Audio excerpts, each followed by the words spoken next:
नमो नमः। इदं मैत्री संस्कृत संस्कृति प्रतिष्ठानं सम्प्रति वार्ताः श्रूयन्तां प्रवाचिका पूर्णिमा मुद्नाळ्।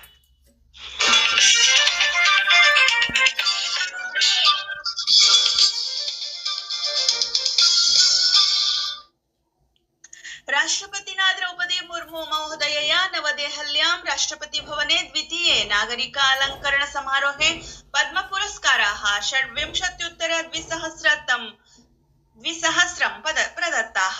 राष्ट्रपति महोदयया 65 पद्म पुरस्काराः समर्पिताः। येषु पद्मविभूषणं 2, पद्मभूषणं 7, पद्मश्री 55 च सन्ति। टेनिस् क्रीडकः विजय अमृतराजः, अभिनेता मम्मूट्टी, पार्श्वगायिका अलका याग्निकः, क्रिकेट् क्रीडकः रोहित शर्मा च इत्यादयः 65 प्रमुखजनाः राष्ट्रपति महोदयायाः हस्ताभ्याम् एतान् प्रतिष्ठितान् पद्म पुरस्कारान् प्राप्तवन्तः। उपराष्ट्रपतिः सीपी राधाकृष्णन्, प्रधानमन्त्री नरेन्द्र मोदी च डॉक्टर श्यामा प्रसाद मुखर्जी इत्यस्य बलिदानदिने ह्यः श्रद्धाञ्जलिम् अर्पितवन्तौ।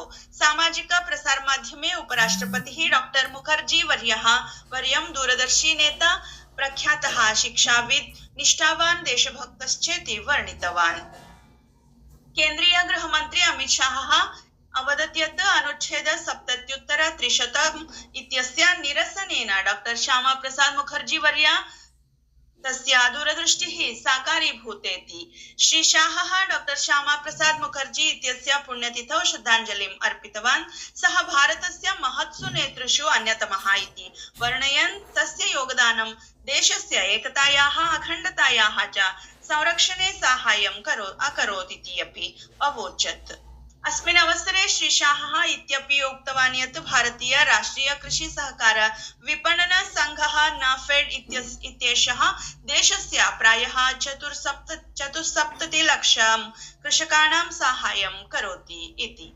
सर्वोच्च न्यायालयेन 1929 वर्षे कोलकाता बाजार विस्फोटेन प्रकरणस्य आजीवन दण्डादेशितस्य दोषिणः समयपूर्वमुक्तेः दिल्ली उच्च न्यायालयस्य आदेशः स्थगितः। अमेरिका ईरान देशयोर्मध्ये कृतस्य MOU इति सहमतिः पत्रस्य भारतं स्वागतम् अकरोत्। नवदेहल्यां 16वीं ब्रिक्स राष्ट्रीय सुरक्षा परामर्शदातृ सभां सम्बोधयन् राष्ट्रीय सुरक्षा परामर्शकः अजित डोभालः अवदत् यत् अनेन विकासेन सम्पूर्णे विश्वस्मिन् ऊर्जा सुरक्षायाः सुदृढीकरणं भविष्यति इति। सः होर्मुज़् जलसन्ध्याः उद्घाटनस्यापि स्वागतम् अकरोत्। प्रकाशयञ्च यत् एतत् आपूर्ति शृङ्खलायाः बाधाम् अपसारयितुम् उर्वरक रसायनादीनां वस्तूनाम् अभावान् परिहर्तुं च साहाय्यं करिष्यति इति। उदयोन्मुखान् सुरक्षा विषयान् प्रकाशयन् श्री डोभालः अवोचत् यत् पारम्परिकेतर प्रतिरोधाः राष्ट्रिय सीमाम् अतिक्रम्य पारम्परिक प्रतिक्रियां चालयितुं क्षमतां च विकसितवन्तः इति। अयोध्यायाः राममन्दिरे दान अर्पण विषये कथित अनियमिततानाम् अन्वेषणं कुर्वता 3-सदस्यात्मक विशेष अन्वेषण दलेन ह्यः प्रारम्भिक अन्वेषण प्रतिवेदनं प्रस्तुतम्।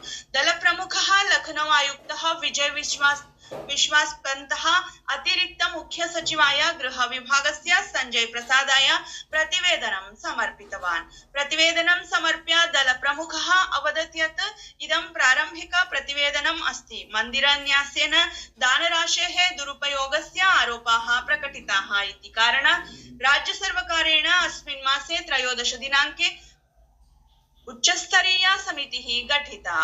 दलसदस्यैः गत सप्ताहे अनेकेषां सन्दिग्धानां मन्दिरन्यास पदाधिकारिणां च पुरतः प्रश्नोत्तराणि कृतानि। प्रतिवेदने प्रदत्ताभ्यः प्रस्तुतिभ्यः आधृत्य अग्रिमं कार्याचरणं शीघ्रमेव अपेक्षते।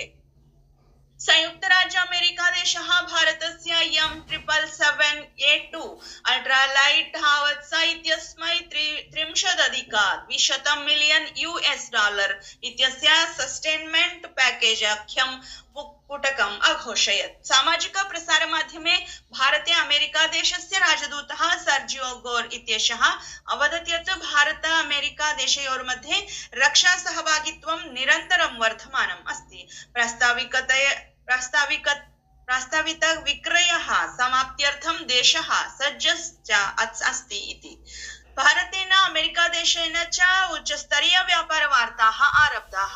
अमेरिकादेशस्य शुल्कनीतौ परिवर्तनात् वर्षस्य प्रारम्भे वार्तया निश्चितः द्विपक्षीय व्यापारसन्धेः प्रारूपः बाधितः अभवत्।